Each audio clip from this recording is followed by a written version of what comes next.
Antes de atacar a presa, o leão rugiu.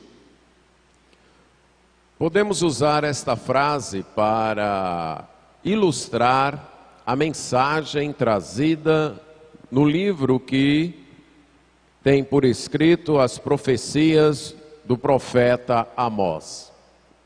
Ele era um criador de gado no reino de Judá, de gado miúdo, de ovelhas e cabras, e também um colhedor de figos silvestres, chamados sicômoros, e ele foi convocado por Deus para ser profeta no reino de Israel, reino esse que havia se separado do reino de Judá. O reino de Judá ficou ao sul, com a capital em Jerusalém, mantendo a dinastia do rei Davi, e o reino do norte teve sua capital em Samaria, e foi liderado pelo rei Jeroboão, e outros reis vieram, mas nunca firmou uma dinastia permanente. O rei Jeroboão I, para impedir que o povo tivesse que ir até Jerusalém e adorar a Deus ali, com medo de que, voltando a Jerusalém a adoração, o povo também voltasse o reino para o descendente de Davi, criou 2 santuários, 2 outros templos com altares, e instituiu seus próprios sacerdotes. Um na cidade de Betel, mais ao sul do reino de Israel, e outro em Dan, mais ao norte. E é em Betel que o profeta Amós se concentra para proclamar a mensagem de Deus. Nesse período que o profeta Amós é chamado por Deus para ir pregar, é no período do rei Jeroboão II. Não o primeiro Jeroboão, mas inclusive perto talvez de uns 200 anos depois daquele primeiro rei, da divisão entre os reinos. Foi nesse Jeroboão II, ou nesse período, o povo de Israel vivia um tempo de paz e de prosperidade. As grandes potências da época, o Egito, a Assíria e a Babilônia, estavam enfraquecidas. E isso então possibilitou que tanto o reino de Judá, liderado pelo rei Uzias, como o reino de Israel, liderado pelo rei Jeroboão II, tivessem um crescimento, um avanço de riquezas, de conquistas, ampliação de territórios, reconquistas, melhor dizendo, de territórios que eles haviam perdidos. Passaram a ter mais recursos para fazer comércio com nações vizinhas. E inclusive a nação que fazia divisa mais ao norte, o reino da Síria, vivia acossado pelo império da Assíria e não podia oferecer muita resistência. Isso possibilitou então um período, como eu disse, de paz e de prosperidade. Só que, como normalmente acontece, nesses períodos de paz e prosperidade, há também um relaxamento espiritual. E a sociedade israelita estava, apesar de toda a paz e prosperidade que estavam desfrutando durante esses 40 anos mais ou menos, eles estavam enfermos, adoecidos, praticando a injustiça social, mantendo o sincretismo religioso, a idolatria, a confiança nos recursos humanos. Estavam confiando no seu luxo, no seu culto hipócrita, que apesar de faustoso e bonito, não era aceito por Deus, e naquela satisfação ilusória que momentos de prosperidade podem trazer. Eles acreditavam que poderiam escapar do julgamento divino com suas práticas cultuais, com seus cultos, mantendo seus rituais, seus costumes religiosos, mesmo que sua vida fosse de desobediência a Deus. Eles esperavam então que o esplendor, que o entusiasmo, que o ânimo dos seus cultos tapasse os olhos e os ouvidos de Deus para os seus pecados. Outro fator de confiança eram suas posses, suas riquezas, suas fortificações.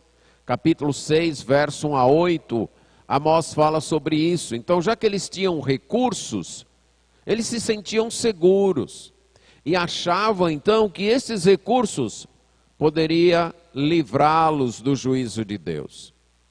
Mas um terceiro fator que eles confiavam era uma falsa escatologia. Era um aguardo do dia do Senhor. Capítulo 5, versos 18 a 20, o profeta menciona isso.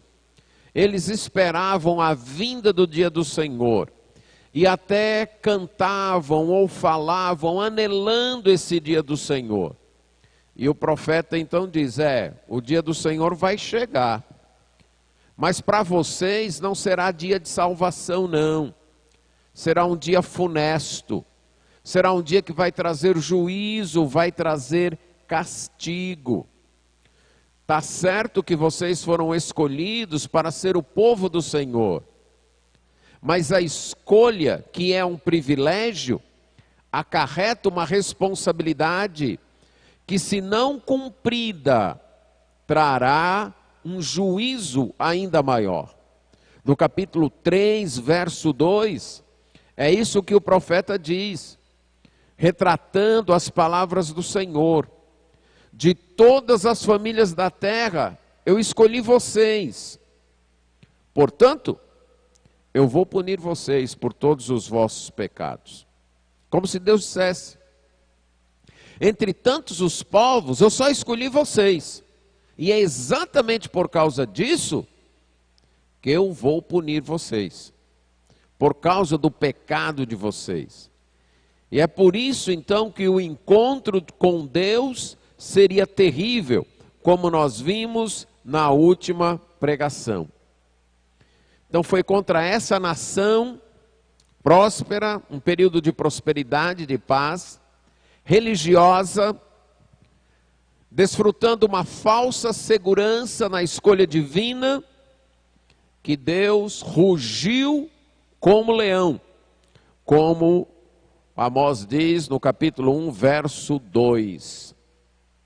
Antes de atacar, antes de tomar e despedaçar a presa, antes de devorar sua presa, o leão avisou com o seu rugido.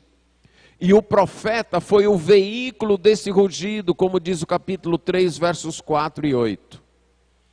Então, a profecia de Amós é o rugido de Deus, avisando, alertando aquele povo, que eles deveriam mudar de vida, porque senão seriam devorados pelo leão. Amós obedeceu o chamado de Deus, foi até o reino do norte, pregou, foi expulso por causa disso ali do reino do norte, e depois então escreveu suas profecias no livro que agora nós temos. Depois de uma introdução, no capítulo 1, verso 1 é o título do livro, verso 2 é o tema geral do livro, aí do capítulo 1, versos 3 até capítulo 2, verso 16, nós temos avisos de Deus marcados pela expressão assim diz, aliás, pela expressão por 2 ou 3 transgressões do Senhor, ou assim diz o Senhor, melhor dizendo. Aí no capítulo 3 a 5, 3, 4 e 5, é a expressão ouvi a palavra do Senhor. Aí no capítulo 6 nós temos uma profecia em forma de uma ameaça, usando a forma literária de um ai, algo que tantos profetas do Antigo Testamento, como o Senhor Jesus Cristo, utilizou, e nós teremos isso também no livro de Apocalipse. E depois, concluindo o seu livro, nos capítulos 7, 8 e 9, nós temos um relato com 5 visões que Deus deu ao profeta Amós, separadas, as 3 primeiras separadas das 2 últimas, por uma narrativa, que é exatamente a narrativa da expulsão de Amós, e as 2 últimas também intercaladas, separadas por um hino que louva a Deus.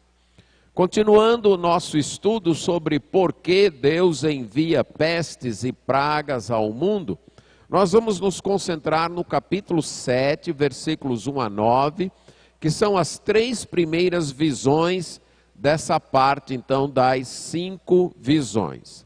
Capítulo 7, versos 1 a 9 do livro de Amós, diz assim: Isto me fez ver o Senhor Deus. Eis que ele formava gafanhotos, ao surgir o rebento da erva serôdia. E a erva serôdia, depois de findas, e era a erva serôdia, depois de findas as ceifas do rei. Tendo eles comido de toda a erva da terra, disse eu: Senhor Deus, perdoa, rogo-te. Como subsistirá Jacó, pois ele é pequeno? Então o Senhor se arrependeu disso. Não acontecerá, disse o Senhor. Isso me mostrou o Senhor Deus. Eis que o Senhor Deus chamou fogo para exercer a sua justiça. Esse consumiu o grande abismo e devorava a herança do Senhor. Então disse eu: Senhor Deus, cessa agora. Como subsistirá Jacó, pois ele é pequeno? E o Senhor se arrependeu disso. Também não acontecerá, disse o Senhor Deus. Mostrou-me também isso. Eis que o Senhor estava sobre um muro levantado a prumo, e tinha um prumo na mão. O Senhor me disse: Que vês tu, Amós? Respondi: um prumo. Então me disse o Senhor: Eis que eu porei o prumo no meio do meu povo de Israel, e jamais passarei por ele. Mas os altos de Isaque serão assolados e destruídos os santuários de Israel. Levantar-me-ei com a espada contra a casa de Jeroboão. Vamos orar. Senhor nosso Deus, suplicamos a Ti que com Tua graça venha despertar o nosso coração para o entendimento, amor e obediência à Tua palavra. Isso nós pedimos em nome de Jesus. Amém. Deus é aquele que prepara o juízo, mas aceita a intercessão e, usando de misericórdia, pode suspender o juízo. Mas Deus é também aquele que afere a obediência do seu povo e, não havendo arrependimento, Ele traz o juízo à execução.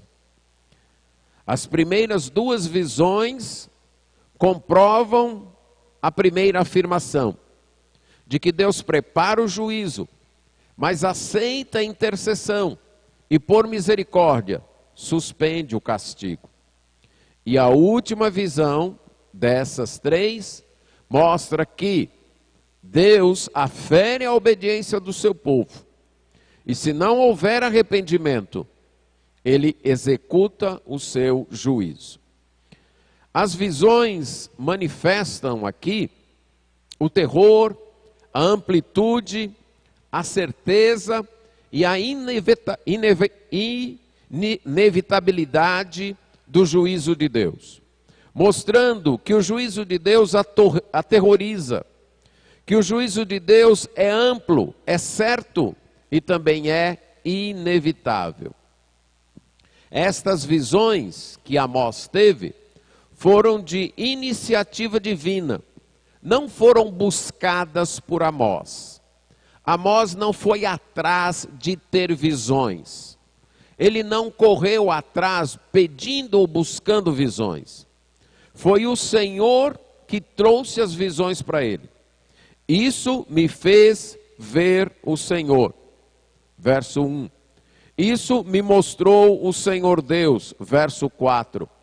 Mostrou-me também isso. Verso 7. Então as visões foram iniciativas divinas. Também foram acompanhadas de palavras interpretativas, mostrando para Amós o que aquelas visões queriam dizer. Amós não apenas viu uma figura, ou uma imagem, ou uma cena. Ele ouviu uma palavra.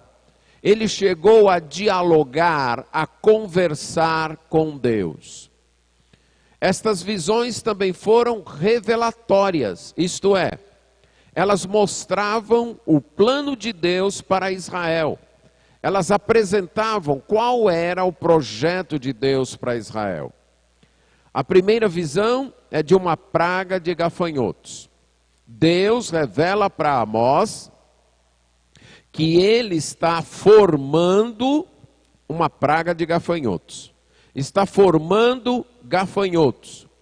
Uma espécie de invasão de gafanhotos, como aquela que nós já tratamos ali no livro de Joel. Uma praga que Deus enviaria. E esta praga chegaria aí antes do verão, no final da primavera, quando o povo já havia feito as colheitas, era então a colheita ou a erva serôdia, a colheita que seria para alimento do gado. O rei já tinha tirado a sua parte, o seu imposto, quer dizer, veio aquela parte da colheita para alimentar os animais. O rei levou a sua parte na primeira colheita. Agora vem a segunda colheita, que era para o povo. Mas Deus estava preparando essa praga de gafanhotos que chegaria e comeria tudo.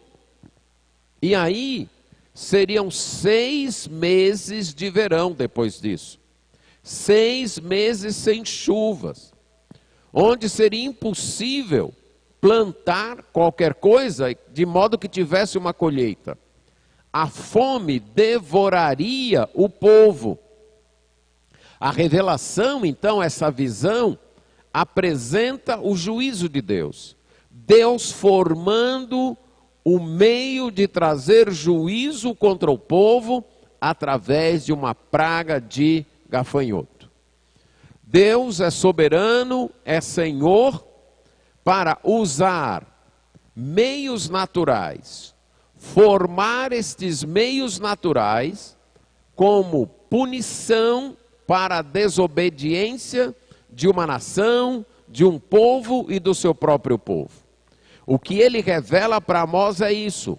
Eu estou preparando enxames de gafanhotos que invadirão aí a terra de Israel, exatamente nesse período entre a primeira colheita que o rei leva para ele como imposto e a segunda colheita que é para o povo.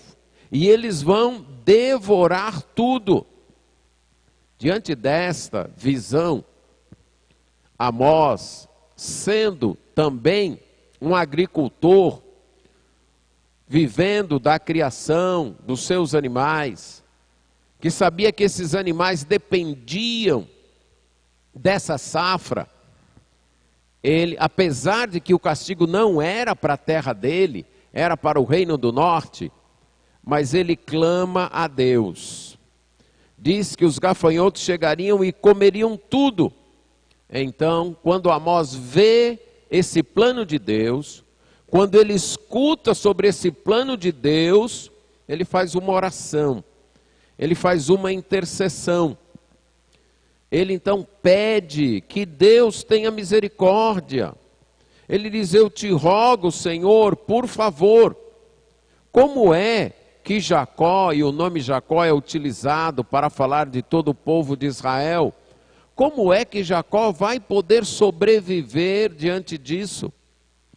Atônito, então, diante do juízo, ele intercede, ele clama. E lembremos que uma das funções do profeta era interceder. Moisés havia várias vezes intercedido pelo povo de Israel. Jeremias também havia intercedido pelo povo de Judá. Então aqui ele clama, ele diz: Senhor, perdoa. Por favor, eu te peço, perdoa. Esse povo é pequeno demais. Esse povo é frágil demais. Ele não vai resistir. Ele não vai subsistir. Ele não tem condições de continuar se o teu juízo chegar. E aí no verso 3 é dito que Deus teve compaixão. A palavra, na minha versão traduzida como se arrependeu, é uma palavra que na língua do Antigo Testamento se refere a uma mudança de sentimentos, sentimentos que antes eram de uma inclinação, agora passam a ser de outra inclinação, e no caso aqui passam a ser de compaixão. Deus então tem compaixão, e aí ele diz para o profeta: não vou fazer isso, isso não vai acontecer. Esse era o meu plano, esse era o meu projeto, eu te revelei, você intercedeu, e eu vou atender a tua intercessão. E eu vou atender a tua oração. Eu não vou trazer este castigo sobre o povo. Notamos aqui o poder da intercessão. É interessante que não houve uma mudança no comportamento de Israel. O que fez Deus ser movido de compaixão não foi que houve um arrependimento em Israel, não houve isso. Foi a intercessão do profeta, clamando a compaixão de Deus, pedindo a misericórdia de Deus e mostrando a fragilidade, a pequenez, a fraqueza daquele povo. Aquele povo era soberbo, e isso é dito no capítulo 6. Ele se achava grande, eles viviam um tempo de prosperidade, eles se sentiam muito seguros, porque eles não estavam enxergando o juízo de Deus, eles não estavam enxergando a situação deles diante de Deus. Muitas vezes nós agimos assim, diante dos recursos que nós temos, diante do potencial que nos é dado, até das bênçãos de Deus que nós recebemos, nós podemos nos achar muito seguros, muito tranquilos, e achar que nada nos ameaça, porque nós não estamos tendo a percepção de como a nossa vida, de como os nossos pecados ofendem a Deus. Esta era a situação do povo de Israel. Na iminência de receber o juízo de Deus, Deus então planejando enviar uma praga de gafanhotos para acabar e deixá-los pelo menos por 6 meses ou mais, com fome que mataria uma parte deles. Mesmo assim eles estão tranquilos, eles estão achando que tudo está bem. Eles não sentem nenhuma ameaça, eles não percebem nenhuma ameaça. Mas o plano está formado. E o que salva este povo da execução deste plano é exatamente a intercessão do profeta. O fato de Deus ter revelado para ele, e ele ter clamado a Deus, e Deus ter atendido a oração dele, de tá bom, eu não vou fazer. Quero destacar 2 lições aqui. Uma é essa, da insensibilidade causada por um bem-estar ilusório. Porque a situação está boa, porque financeiramente, ou mesmo em termos de saúde, ou de família, tudo está indo bem, nós pensarmos que por causa disso Deus está contente conosco e não nos preocuparmos em mudar de vida, em acertar a vida com Deus. Tudo está indo bem, tudo está indo tranquilo, eu tenho os meus recursos, o meu salário todo mês, estou conseguindo suprir as necessidades minhas e da minha família, nenhuma doença nos ameaça, estamos vivendo em harmonia, então Deus está nos abençoando. A gente até vai à igreja, cultua, gostamos dos cultos, então Deus está nos abençoando. E a vida continua no pecado. E a vida continua desobedecendo os preceitos de Deus. E a vida continua sem ouvir as ordens de Deus.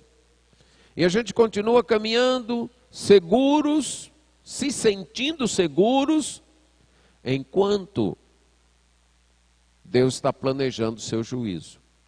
Deus está planejando sua praga de gafanhotos.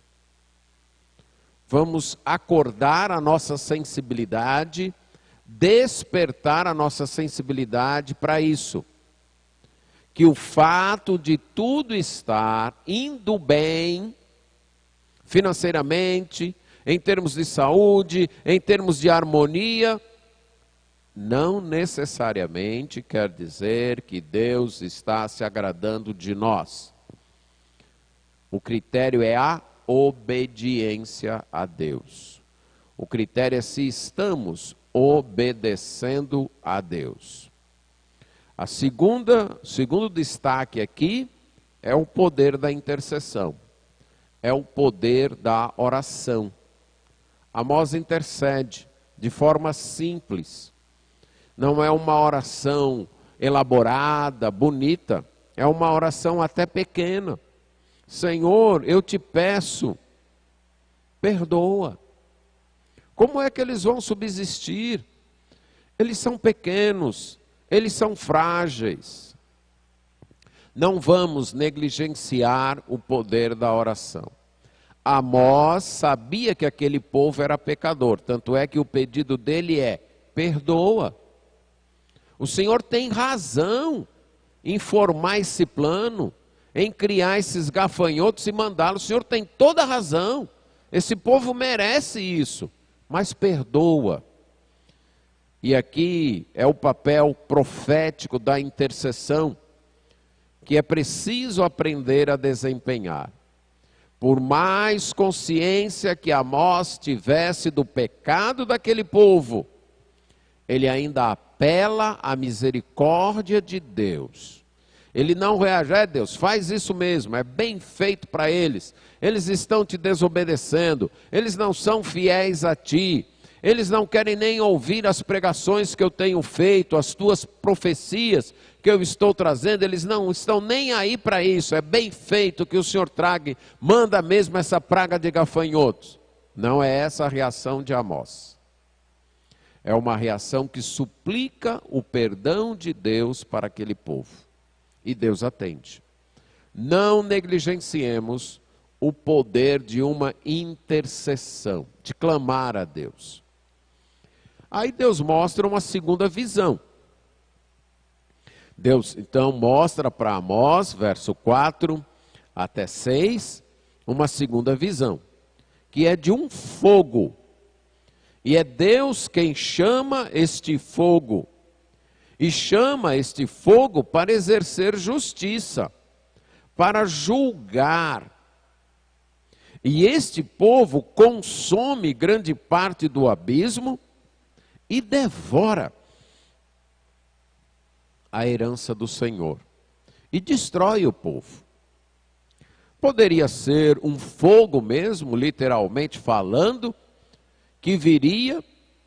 Poderia ser incêndios que se alastrariam por aquela região, pela região de Israel, ou poderia ser uma seca com grandes proporções que devoraria os reservatórios de água, não sabemos.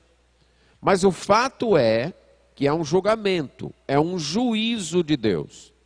É um juízo formado por Deus, pelo Deus que é soberano, que controla o fogo, que chama o fogo, que restringe o fogo a devorar a herança dele, o próprio povo dele. Novamente, esse povo está tranquilo, está vivendo em sua paz e prosperidade.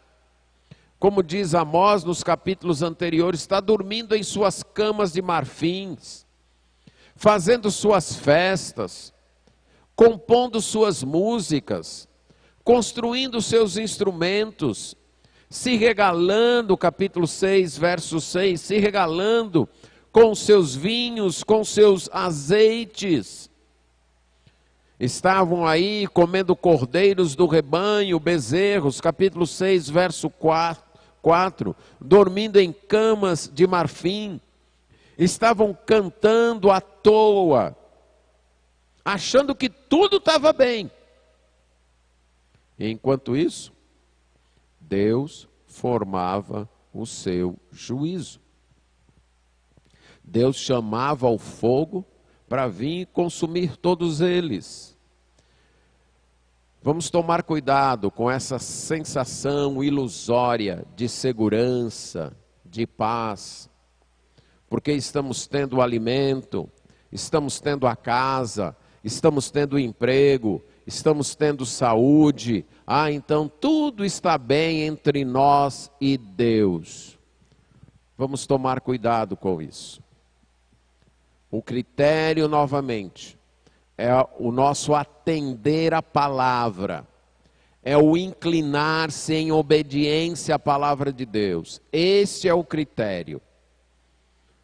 E não o fato de que eu estou tendo um bom emprego, ou estou progredindo na minha carreira, ou está tudo certo, tudo bem, estamos em harmonia com a família, estamos tendo recursos, não estamos tendo enfermidades. Esse não pode ser o critério de medirmos que Deus está, a satisfação de Deus conosco, que Deus está sendo satisfeito conosco. Esse não pode ser o critério. O critério é nossa obediência à palavra de Deus. Quando isso é mostrado para Amós, ele também se assusta. E ele novamente clama: Senhor, para. É interessante que dessa vez ele não pede perdão.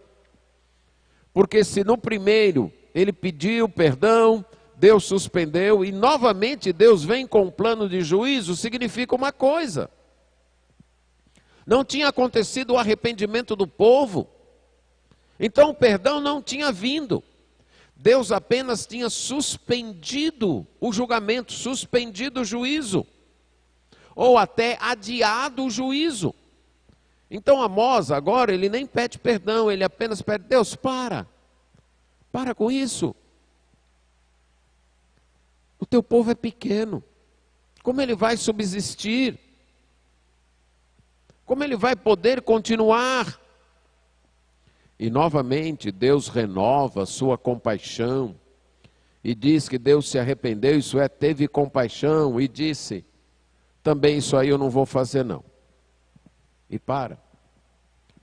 Por duas vezes então, para um povo que se julgava seguro, para um povo que se julgava próspero, tranquilo, um povo que até pensava que estava agradando a Deus, um povo que estava mantendo os seus cultos, para um povo que inclusive ansiava pelo dia do Senhor, achando que aquele dia então completaria a salvação de Deus para eles. Para esse povo, por duas vezes, Deus formou um plano de juízo, enviando uma praga de gafanhotos ou enviando um fogo. E este plano não foi executado por causa da intercessão do profeta. Mas aí vem a terceira visão. E Deus mostra agora algo diferente. E o modo então também é bem diferente. Não é Amós que toma a iniciativa do diálogo agora, é o próprio Deus. E nesta visão, Deus está em cima de um muro. E esse muro foi levantado a prumo. É um muro aprumado, reto, bem construído. E o Senhor está em pé ali, e ele tem um prumo na mão. Um prumo é um instrumento, uma ferramenta utilizada pelos pedreiros, pelos construtores, para aferir se a parede está reta, se a parede não está torta, ou não está inclinada para um lado ou para o outro. Há alguns tempos atrás, não sei se ainda hoje é assim, os prumos tinham duas peças, um peso embaixo e uma peça em cima, e um cordão que atravessava a de cima e ligava a de baixo, e o pedreiro então colocava, e ao olhar a linha, ele poderia verificar se a parede estava no prumo. Uma outra forma era através de uma régua grande, normalmente feita de madeira. Ele então colocava na parede e verificava se a parede estava no prumo. Aparentemente aqui, o prumo que Deus tem na mão, na visão, era feito de metal, de estanho. Poderia então também ser uma vara reta, uma espécie de régua feita deste metal, que Deus então estaria verificando, aferindo se aquele muro estava no prumo. Se aquele muro que foi levantado a prumo, ainda continuava no prumo. E aí ele pergunta para Amós: o que você está vendo, Amós? Aí Amós responde: eu estou vendo um prumo. Aí Deus disse: é isso mesmo. Eu vou colocar o prumo no meio do meu povo de Israel. Eu vou verificar se esse povo que eu levantei a prumo, continua aprumado, continua no prumo, continua reto, continua vivendo conforme o meu chamado, que eu fiz lá em Êxodo 19:6, de nação santa, de povo de propriedade exclusiva minha. Eu vou utilizar o meu prumo, eu vou aferir, eu vou medir, eu vou verificar se eles ainda estão andando conforme deveriam andar. Porque dessa vez, eu não vou perdoar mais não. Essa é a ideia da expressão: jamais passarei por ele. Dessa vez não vai ter perdão não. Das outras duas vezes que eu preparei o juízo, que eu preparei o castigo, e houve intercessão, eu suspendi o castigo. Eu não mandei a praga de gafanhotos, eu não mandei o fogo, mas dessa vez não. Eu vou estar com um prumo, eu vou lá aferir, eu vou ver o que está acontecendo, e desta vez eu não vou mais atravessar por eles. Eu não vou mais passar. Uma decisão foi tomada. Deus escuta, Deus suspende o juízo, Deus espera, mas chega uma hora que Deus pega o prumo e verifica. E ele então percebe que a parede está tão torta, mas tão torta, que não tem como remendar, só tem um jeito: colocar a parede abaixo. Algumas vezes, quando consertos são feitos numa casa, isso acontece. Há paredes que dá para dar um jeito, mas há paredes que estão tão tortas que não tem como dar jeito, é derrubar. E é isso que Deus, que aparece aqui como mestre de obras, com esta imagem ele vai fazer. Dessa vez não tem mais o que dar em Israel. Dessa vez eu tenho que derrubar a parede. Não vai ter uma nova oportunidade. Meus irmãos, foi coisa, melhor dizendo, de 30 anos apenas para frente, depois dessa profecia. Mais ou menos 30 anos. Pode ter sido um pouco mais ou um pouco menos de 30 anos. Que o prumo veio E a parede estava tão torta que aquele povo foi levado para o cativeiro. Deixou de existir. E Deus disse, agora no verso 9, os altos de Isaque, e aqui se referindo à nação, os descendentes de Isaque, serão assolados. Os santuários de Israel destruídos. E eu então me levantarei contra a casa de Jeroboão, isso é o Jeroboão II, o rei, com espada que vai arruiná-lo. Deus traria a dissolução, o colapso político e religioso contra aquela nação. Os santuários que eles veneravam tanto, que frequentavam, que para eles eram símbolos de sua segurança, de sua devoção a Deus, por 2 vezes, em 3 frases, é dito que serão destruídos. Sim, destruídos os altos de Isaque assolados, e os santuários de Israel destruídos. Deus devastaria, Deus destruiria. E isso aconteceu.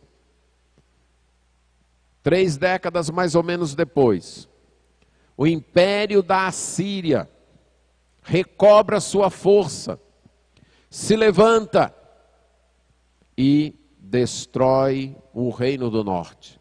E destrói Israel.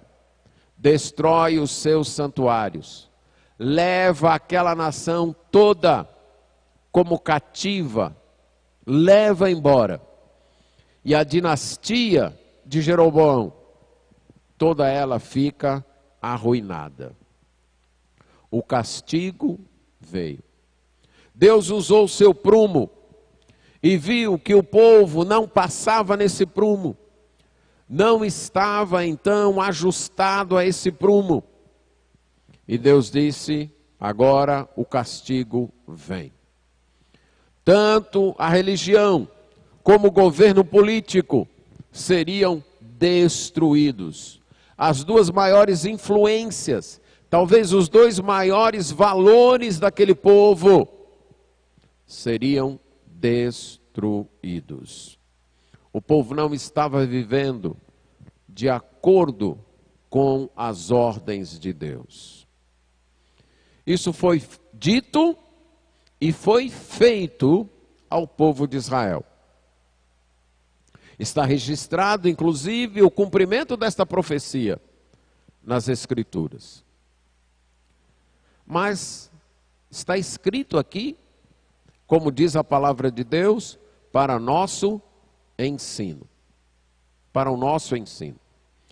É interessante, quando a gente acompanha, por exemplo, nas redes sociais, especialmente aqui falando do povo evangélico, que os 2 temas mais debatidos é exatamente religião e política. Os 2 temas pelos quais as pessoas mais se desentendem através das redes sociais.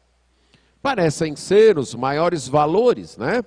Aquilo que elas mais se agarram, aquilo que elas mais acreditam, porque a gente briga por aquilo que a gente valoriza, né? Ninguém briga por algo, por exemplo, pela política lá de um país do interior da África. Ninguém briga, né? Nós não temos interesse, não valorizamos.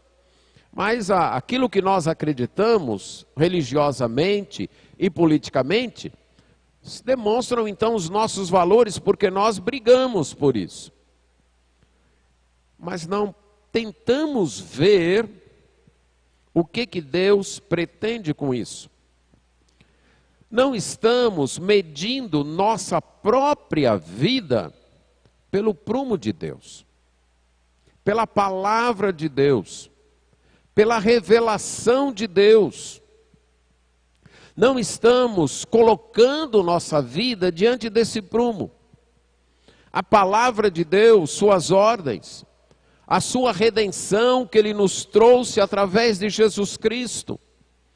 E ficamos talvez envolvidos nesses debates, sem aferir a nossa própria vida, não à luz das nossas opiniões, mas à luz da palavra de Deus.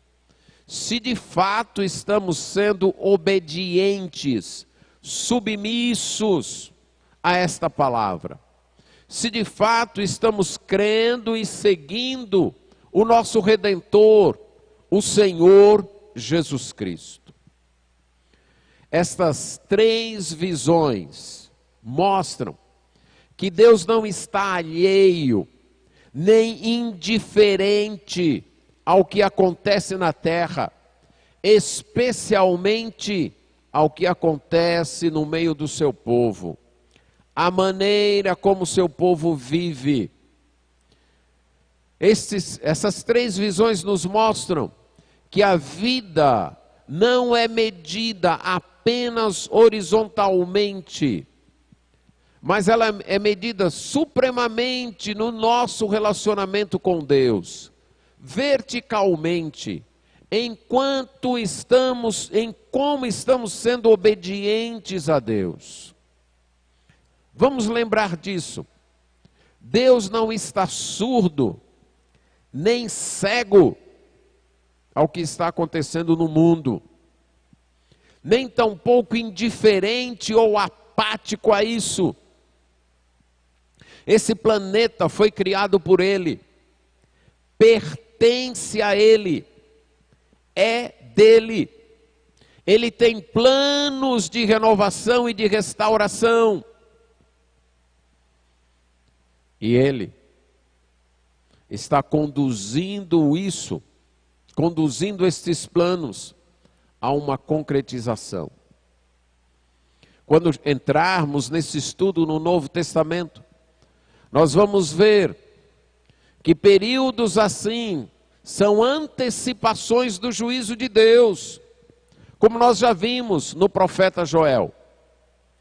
Mas não apenas isso, são períodos de teste, são períodos de averiguação, são períodos de verificação e de chamada de atenção. Mas são períodos também que mostram que esse mundo estará se dissolvendo em suas estruturas, até que o reino de Deus se implante aqui.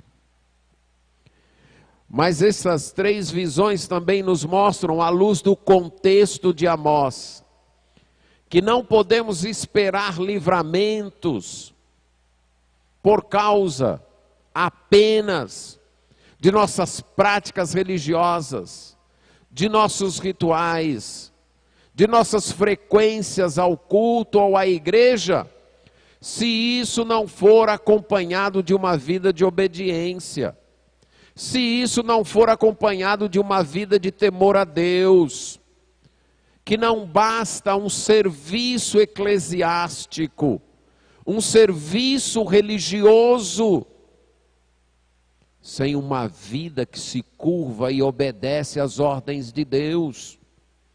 Não nos enganemos com isso, não mascaremos a nossa desobediência, a nossa teimosia, a nossa revolta muitas vezes contra os mandamentos de Deus, com frequência religiosa, com atividades culticas, enquanto no coração nos apegamos e nos aferramos ao nosso egoísmo, à nossa insensibilidade, ao nosso ressentimento, à nossa insubmissão a Deus. Não. O culto deve ser expressão de uma devoção, de uma obediência a Deus. Deve ser manifestação e renovação do nosso dever e nosso amor em obedecer a Deus. E não mascarar ou camuflar ou tentar esconder isso de Deus. Não nos enganemos assim. Outra lição, à luz do contexto, é que os nossos recursos podem de uma hora para outra serem levados pelo próprio juízo de Deus. Então não confiemos em nossa prosperidade, nas nossas posses, no fato de podermos pagar um plano de saúde ou ter dinheiro reservado, porque de uma hora para outra, tudo isso pode ser levado. Não vamos confiar no materialismo, no fato de que temos recursos e podemos resolver. Isso é mais frequente e mais sério do que a gente imagina. Quanto de vida descuidada, despreocupada é vivida exatamente porque tem, exatamente porque conseguiu a mais. E aí cria-se aquela sensação de que já que eu tenho recursos, eu tenho dinheiro e posso resolver os problemas daqui, eu também vou conseguir resolver os meus problemas com Deus. Eu também vou conseguir resolver o meu problema no juízo final. Não. Porque como estamos presenciando em nossos tempos, grandes empresas, grandes negócios, basta um vírus e coloca tudo abaixo. O emprego se torna inseguro. Seu negócio se torna inseguro. Basta um vírus. Deus não precisa de muita coisa para destruir nossa falsa segurança.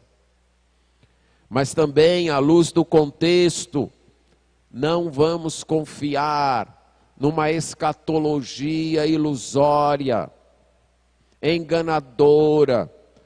Irmãos, a gente precisa mesmo que o Senhor volte logo e aí acabe com tudo isso. E você está preparado para a volta dele?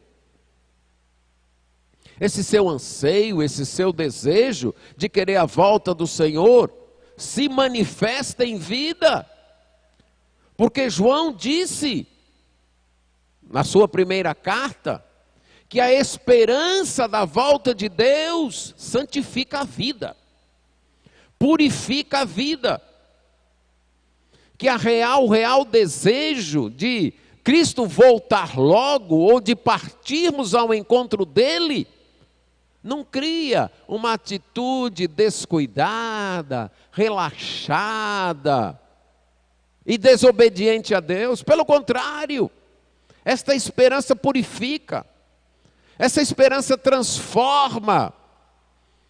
E tem sido corrente ouvir durante esse período, diante de tantos usos, abusos e maus usos que se tem feito dessa pandemia, pessoas, cristãos dizendo, tomara que Jesus volte logo, só a volta do Senhor resolve isso, como eu gostaria que Ele voltasse logo. Isso deve ser verdade, devemos ansiar por isso, mas essa verdade muda o coração, essa verdade transforma a vida, essa verdade nos purifica, essa verdade nos faz andar com Ele.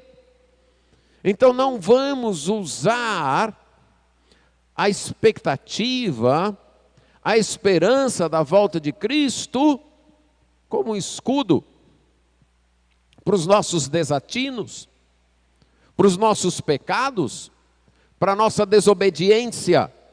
Não.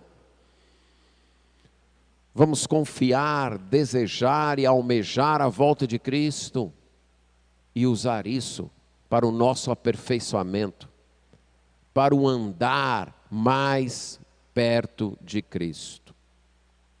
Não podemos brincar com Deus. Deus tem o direito de aferir nossa vida, de trazer o seu prumo e verificar nossa vida. Ele tem esse direito. Ele é o nosso Criador, Ele é o nosso Deus, Ele tem todo o direito de se meter na minha vida e verificar se eu estou andando conforme a sua vontade. Mas o último destaque, vamos confiar no valor da intercessão, no clamor por Deus, por misericórdia e perdão. Vamos clamar por nós mesmos, pedindo que Deus tenha misericórdia, que Deus produza em nós um verdadeiro arrependimento, um verdadeiro retorno aos caminhos dele. Vamos ansiar não apenas pela volta da reunião presencial do culto, mas vamos ansiar acima de tudo e antes disso, por um amor maior por Deus, por uma vida mais voltada para Deus. Não vai adiantar voltarmos a nos reunir se o coração continuar do mesmo jeito. A lição não terá sido aprendida. Vamos ansiar, antes até do retorno a nos reunirmos presencialmente, por um coração que retorne a Deus, por um coração que leve Deus a sério, por um coração que creia de fato na palavra como regras para nós obedecermos e seguirmos. Crermos num Deus com o qual não se brinca. Vamos clamar por isso. Vamos confiar no poder da intercessão, clamando por isso. Que Deus nos dê uma vida e um coração voltados para Ele. Vamos clamar primeiro por nós. Primeiro pelos nossos irmãos em Cristo. Vamos clamar pelo nosso país, que se diz cristão, mas que tão longe tem andado dos princípios de Deus. Tão leviano tem sido quanto aos valores da família, quanto aos valores morais. Vamos clamar, pedindo o perdão de Deus, pedindo a graça de Deus, começando em nós, indo para a nossa igreja, indo para o nosso país e indo para o mundo. Vamos confiar no poder da intercessão antes que Deus venha com o seu prumo para nos medir. Amém.